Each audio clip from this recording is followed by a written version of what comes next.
Hello दोस्तों, कैसे हो? उम्मीद करते हैं आप लोग बहुत अच्छे होंगे। आप देख रहे हैं पॉइंट टारगेट चैनल में, आप लोगों को ढेर सारा स्वागत है। चलिए आइए हम स्टार्ट करते हैं।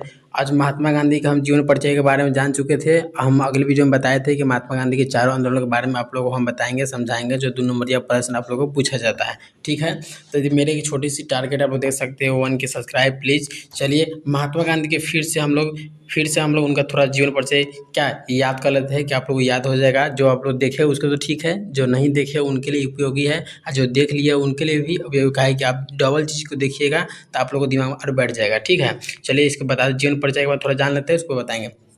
बात करें महात्मा गांधी का पूरा नाम क्या था, तो मोहनदास करमचंद गांधी था। उनका जन्म कब हुआ था? 2 अक्टूबर 1869 को। और जन्म स्थान कहाँ हुआ था?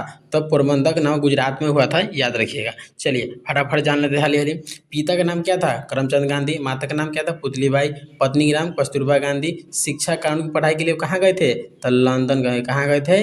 लंदन गए थे। चलिए अब बात करें मृत्यु उनके कब हुई, तो 30 जनवरी 1948 को कहाँ हुई थी? नई दिल्ली में। कहाँ हुई थी? नई दिल्ली में उनका मृत्यु हो गई। चलिए अब इनका जानते हैं निष्कर्ष थोड़ा सा क्या है, देख लेते हैं निष्कर्ष में क्या बता रहे हैं।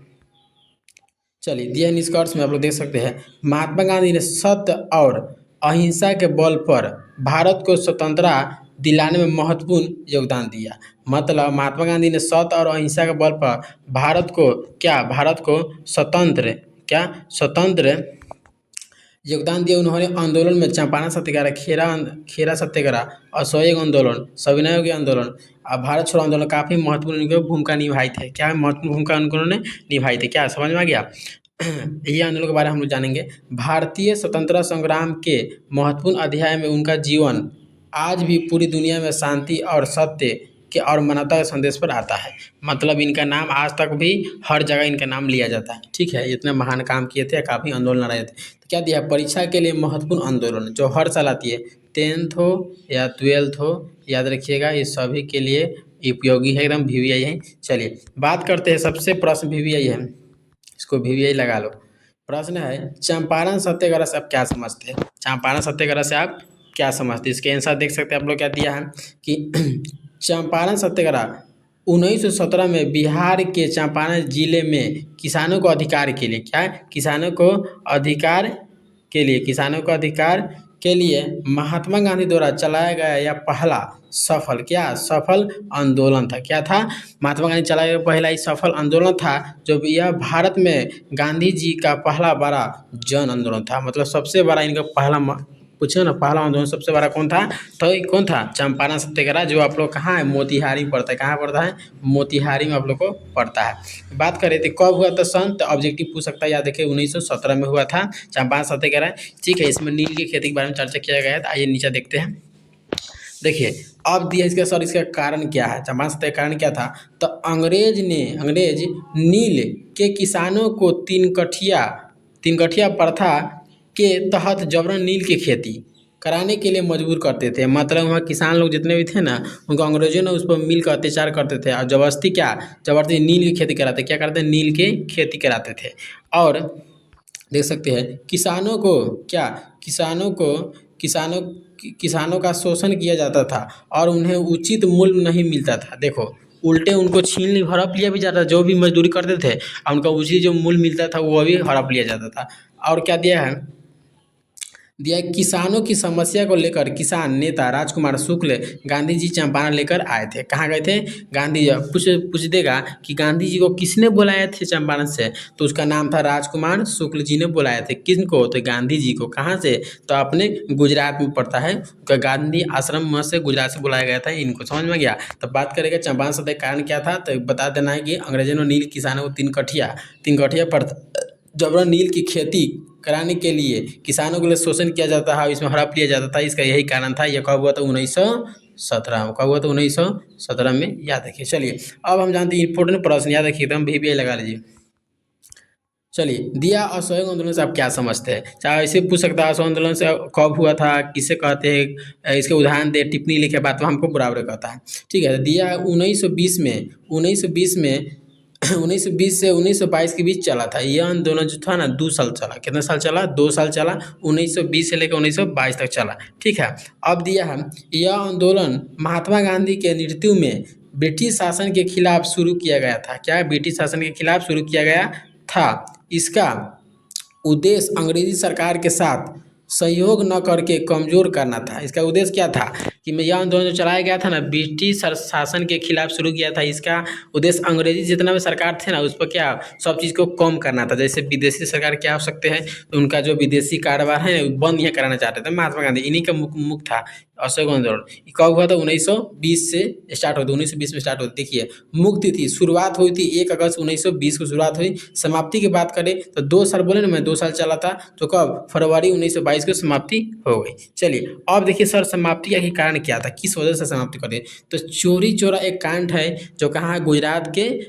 एक जिला है जो उत्तर प्रदेश में पड़ता है। चौरी चौरा कांड में जिसमें हिंसा होने पर गांधी जी ने आंदोलन वापस ले लिया। क्या हिंसा होने पर ना महात्मा गांधी ने क्या ये आंदोलन वापस ले लिया, याद रखिएगा दिया। इस आंदोलन में लोगों ने सरकारी स्कूलों अदालतों, विदेशी वस्तुओं का सरकारी उपाधियों का बहिष्कार किया। मतलब महात्मा गांधी साहब कहना था कि हम लोग को जितना भी यहाँ भारत में जो भी फैक्ट्री है, जो भी कारोबार है ना, सिर्फ भारत का ही है चले, या विदेशी वस्तु कोई भी चीज़ नहीं चले। समझ में आ गया? तो वही बहिष्कार करने के लिए यह भारतीय स्वतंत्रता संग्राम का पहला बड़ा जन आंदोलन किया। तो पहला पूछ देगा सबसे बड़ा जन आंदोलन कौन था, तो पूछ देगा महात्मा गांधी सबसे बड़ा, तो उसका नाम था असहयोग आंदोलन, जो सबसे बड़ा जन आंदोलन था। ठीक है, अब देख सकता है, आप लोग देख सकते हैं दांडी यात्रा से आप क्या समझते हैं? इसका नाम है सविनय अवज्ञा, भी इसका नाम है सविनय अवज्ञा आंदोलन के नाम से भी जानते हैं। तब से पूछ देगा तो बता दीजिएगा। देखिए दांडी यात्रा से आप क्या समझते हैं, तो सीधा याद रखिएगा 22 मार्च 1930 को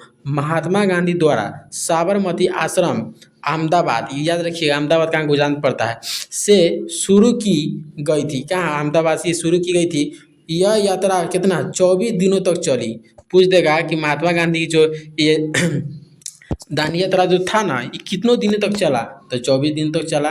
पूछ देगा कब, तो 5 अप्रैल 1930 को गुजरात के दांडी गांव पहुंची।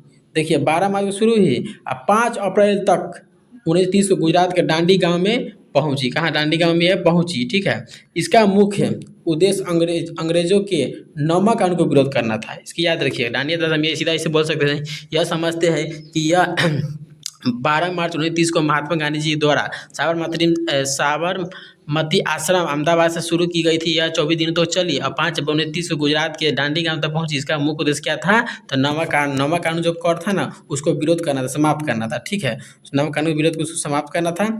आज देखिए इसका दे दिया है नीचे, आप देख सकते हैं मुख्य तथ्य। क्या दें? मुख्य तथ्य मतलब मुख्य बात होगा, आप देख सकते हैं, याद रखिएगा। जैसे दे शुरुआत की बात करें तो कब हुए थे दांडी यात्रा, तो 12 मार्च 1930 को। आस्थान कौन जगह, तो साबरमती आश्रम दांडी गुजरात से, याद रखिए साबरमती आश्रम गुजरात से। ठीक है, अब दे दिया हम लोग देख सकते हैं दूरी लगभग कितना किलोमीटर, तो 390 किलोमीटर, याद रखिएगा। अब पूछे उसका उद्देश्य क्या था, तो नमक कर का जो टेक्स था ना, सॉल्ट टैक्स से, इसको समाप्त करना था, याद रखिएगा। अब मेरा आ गया, देख सकते हैं यह सविनय अवज्ञा आंदोलन की शुरुआत का भी प्रतीक था।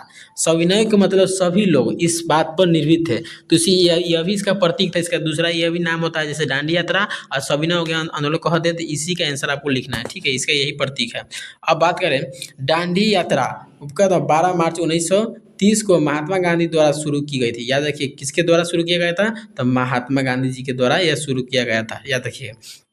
अब मेरा लास्ट टॉपिक है जो भारत छोड़ो आंदोलन। इसी आंदोलन में हम लोगों ने काफ़ी महत्वपूर्ण भूमिका निभाने के बाद हम लोग का देश आज़ादी आज हो चुका है। देश हम लोग जो आज़ादी आज हम लोग बोल पा रहे हैं, कहीं जा पा रहे हैं, कोई चीज़ कर सकते हैं, कहीं बैठ सकते हैं, कुछ भी कर रहे हैं, तो इसी आंदोलन में काफ़ी महत्वपूर्ण लड़ाई लड़ा गया। लड़ते लड़ते काफ़ी हम लोग को एक लंबी सांस मिली। चलिए इसके बारे में जानते हैं कि भारत आंदोलन आखिर हुआ क्या, कैसे हुआ। भारत छोड़ो आंदोलन भारत की स्वतंत्रता मतलब आज़ादी के लिए चलाया गया था। किसके लिए चलाया गया था? आज़ादी के लिए, जिससे हम लोग अच्छा से पढ़ाई कर सके, चाहे कोई चीज़ के लिए हम लोग अच्छा से कर, इसमें अंग्रेज हमको बांध कर नहीं रखता था। ठीक है, अपना हुक्म नहीं चला पाएगा।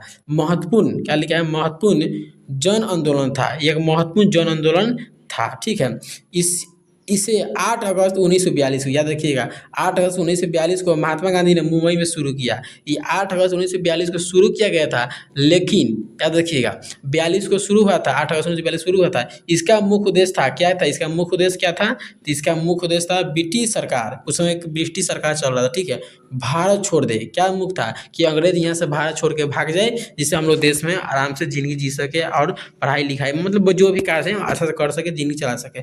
भारत के तुरंत स्वतंत्रता मिले, यही भारत छोड़ने का मुख्य उद्देश्य था। उस समय एक युद्ध भी चल रहा था, आप लोग देख सकते हैं उस युद्ध का नाम शायद संक्षेप में दिया गया है आंदोलन नारा। हाँ, उस समय एक नारा भी दिया गया था, क्या, कौरव मरो का नारा। तो पूछ सकते हो ऑब्जेक्टिव में कौरव मरो का नारा किसने दिया, तो महात्मा गांधी ने। कौरव मरो का नारा किसने दिया, महात्मा गांधी ने दिया। बहुत अच्छा, चलिए आगे देखते हैं। यह आंदोलन द्वितीय विश्व, हाँ उस समय एक द्वितीय विश्व युद्ध चल रहा था, तो दौरान उसी समय ये लड़ाई स्टार्ट हुआ था। कब हुआ था द्वितीय विश्व युद्ध, या देखिए कब हुआ था द्वितीय विश्व युद्ध, कब चला था, तो 39 में चला था। कितना, 39 में, 1939 में द्वितीय विश्व युद्ध चल रहा था, ठीक है।